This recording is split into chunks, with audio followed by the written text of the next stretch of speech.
Hawk Shua put a shoe in my butt. Here's a mystery with a deck of cards. You tell the participant that we're going to take one card and put it face down on the face of the pack. That way, if anything happens, they will see the card there the entire time. You also ask the participant to name any card that they want. Let's say they happen to say the Ace of Diamonds. You spread to the cards and show them that the Ace of Diamonds is in fact in this deck. They can even write their name on the card. And despite their name on the card, it's going to stay in the middle the entire time. That way, nothing changes. However, this leaves a mystery because they named any card, they could have signed any card, and this card has been at the face of the pack from before we started. You don't think, no, yes, it's the very same signed card. And of course, we could go through the pack and there's no other card face down. The mystery card plot, my friends, has existed since the dawn of virginity. It's a simple trick. The card is isolated from the very beginning. They pick a card, they sign it, and of course that card ends up being the same card they picked. Check out the PigCake Magic Academy, the home of over 1,500 videos going over card stuff, coin stuff, everything you need to become the best magician you could possibly be. I'm an idiot when it comes to marketing, also when it comes to business. So all this is available for the low price of $5 a month. For $10 a month, you get access to the mentalism stuff, mind reading, but I think it's well worth the price of 2 White Claws a month in order for you to get access to all this content. Don't you say? Now, you don't really need a setup for this trick. It can be done anytime, anywhere, shuffle deck. However, I suggest to use the missing piece deck of cards. And what you're going to do is you're going to spread through the deck with the faces toward yourself, and you're going to outjog any card that you think the participant might pick. For this example, I'm going to say the Ace of Clubs, and put this at the face of the pack. Now, here's the thing. If they happen to say the Ace of Clubs, you go, and you could have picked any card you wanted. As a matter of fact, in this deck, you could see there's no Ace of Clubs.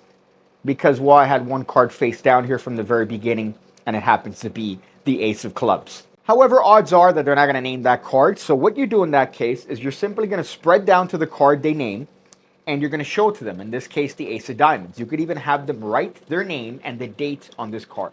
Now, you're going to casually turn this card face down and square up the cards. Now, as you do this, of course, I'm retaining a break right there below it in preparation for a pass. So all I'm going to do is just simply perform a classic pass or any pass that you like to get that card to the top or the face. Now, I show the pass in excruciating detail in the PigCake Magic Academy. It's a very difficult move to get down. However, here you have a lot of things working for you.